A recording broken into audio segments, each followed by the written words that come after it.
Bonjour et bienvenue dans ce screencast SPSS dédié à la saisie de données. Dans cette leçon, nous allons aborder la création d'un jeu de données avec SPSS. Nous créerons quelques variables, renseignerons les divers champs qui les caractérisent et entrerons quelques observations. Nous verrons comment gérer le cas particulier des questions à choix multiples. Et pour finir, nous verrons comment importer des données. Nous en profiterons pour étudier l'espace de travail de SPSS et verrons comment le configurer pour le rendre plus confortable. Allons-y. Voyons pour l'instant comment saisir des données. Pour cet exemple, nous allons reproduire les variables âge et genre du jeu de données présenté dans la leçon dédiée aux variables. Il s'agira bien évidemment de tenir compte du fait que l'une est quantitative, tandis que l'autre est nominale. Nous voici donc à l'écran d'accueil d'SPSS. Le logiciel nous propose d'ouvrir une source de données existante, c'est-à-dire un fichier SAV ouvert récemment, de partir d'une autre source, par exemple un fichier Excel, ou de saisir directement nos données. C'est par là que nous allons commencer. Tout ensemble de données SPSS compte deux vues complémentaires, accessibles via ces onglets. L'affichage des données est très proche de la feuille de calcul d'un tableur classique. Les variables sont placées en colonne et les observations en ligne. Pour construire notre jeu de données, il nous suffit de remplir ces cases avec les scores correspondant à nos observations. Mais SPSS n'en reste pas là.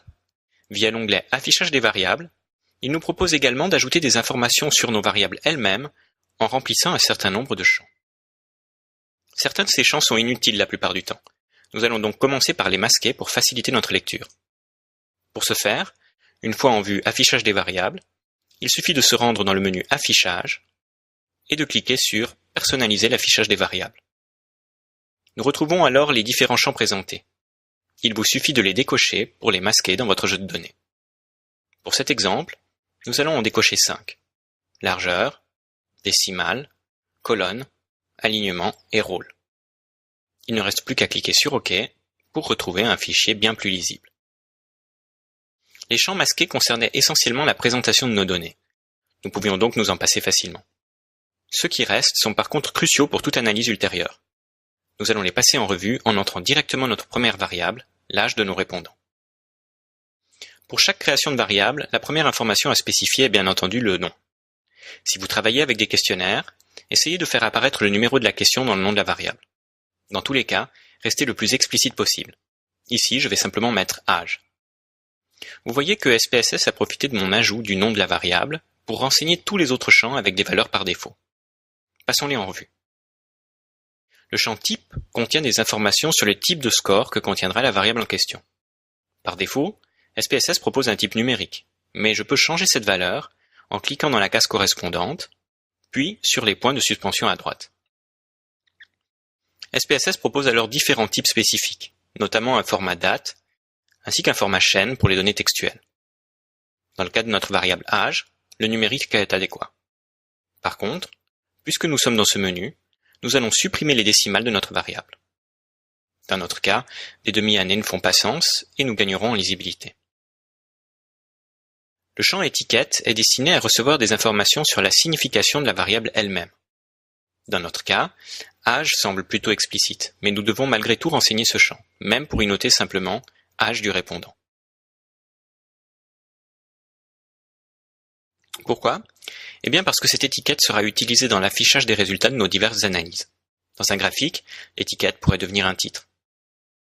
Le champ valeur est destiné à lister les différentes modalités admises pour la variable en question, ainsi que la signification correspondante. Dans le cas présent, nous n'avons rien à faire. Comme indiqué dans la leçon précédente, lister les modalités ne fait pas sens pour des variables quantitatives. 5 dans notre variable âge correspond à 5 ans. Nous devrons par contre spécifier ces modalités pour la variable genre. Le champ manquant est très important. Il va nous permettre de définir un code pour identifier les scores qui nous font défaut. Dans le cas d'un entretien, vous pourriez par exemple avoir omis de poser une question. Mais vous pourriez aussi être incapable de vous relire ou de comprendre une réponse sur un enregistrement. Enfin, la question pourrait être tout simplement inapplicable. Dans tous ces cas, l'information manquante sera codée via un score spécifique. Ne serait-il pas plus simple de laisser une case vide dans notre jeu de données ? Oui, bien sûr, seulement SPSS propose un certain nombre de procédures statistiques pour gérer ces informations manquantes. Or, ces diverses procédures supposent un codage spécifique de ces données. Par convention, le chiffre 9 est souvent utilisé comme valeur manquante. Vous voyez cependant que dans notre cas, 9 pourrait être un âge correct. Il nous faut donc choisir une autre valeur. Sachant que 0 n'est pas un score admissible pour une variable âge, c'est lui que nous allons retenir. Enfin, le champ mesure nous permet d'indiquer si la variable est quantitative, ordinale ou nominale. Vous connaissez ces différences depuis le cours sur les variables. Dans notre cas, la variable âge sera dite numérique. Répétons maintenant l'opération pour la variable genre. Je commence par indiquer le nom.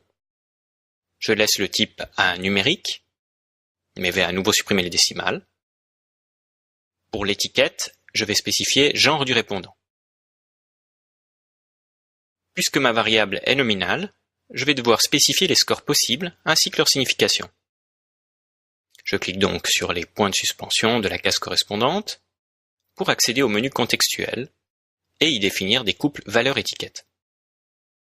Je vais par exemple dire que la valeur 1 vaut femme, tandis que la valeur 0 vaut homme. Notez qu'en cas d'erreur, vous pouvez modifier ces couples en cliquant sur les boutons de gauche. Ceci fait, je valide avec OK. Pour la valeur manquante, cette fois-ci, je vais pouvoir utiliser le 9. Finalement, j'indique que ma variable est nominale. De retour sous Affichage des données, les deux premières colonnes portent désormais le nom de mes variables âge et genre. Il ne me reste plus qu'à entrer les données comme je le ferais dans un quelconque tableur.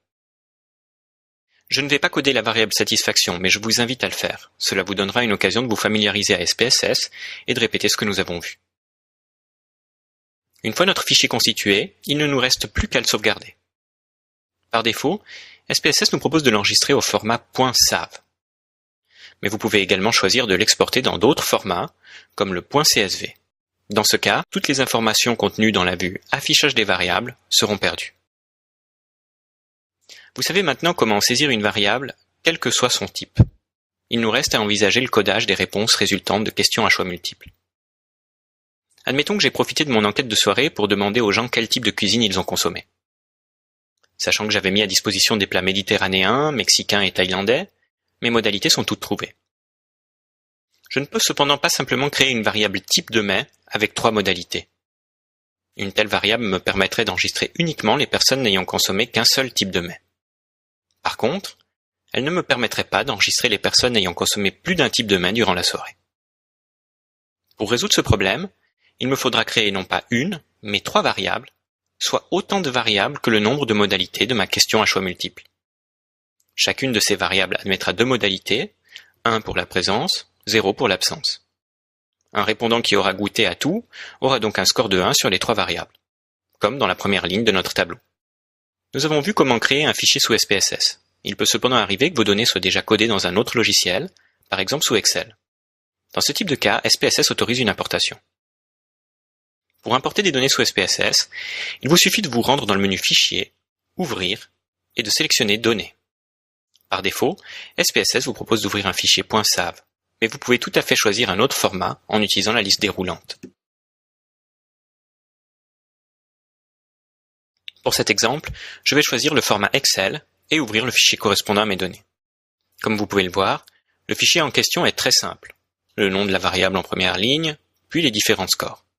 Une fois le fichier ouvert, SPSS nous propose une fenêtre d'importation. Vous devriez pouvoir cliquer sur OK directement. Une petite ligne de syntaxe plus tard, et nous retrouvons notre fichier de données. Comme vous pouvez le constater, l'importation s'est bien déroulée. Nos scores sont corrects, et le nom des variables est renseigné. Reste évidemment à faire un petit tour du côté de l'affichage des variables, et à changer ce qui doit l'être. Voilà, c'est tout pour aujourd'hui. Passons rapidement en revue ce que nous avons appris. En plus des scores, la saisie des données sous SPSS suppose la complétion de divers champs enregistrant des informations sur la variable elle-même. Pour les variables qualitatives, le champ de valeur doit être renseigné. Dans tous les cas, les champs étiquette, manquant et mesure doivent être renseignés. Toute question à choix multiples doit être dichotomisée pour être intégrée dans notre jeu de données. Dans ce cas, on créera autant de variables que de modalités. SPSS autorise l'importation de données. Il suffit pour ce faire de sélectionner le type de fichier à ouvrir avant de commencer l'importation proprement dite. Voilà, nous sommes désormais prêts à manipuler nos données.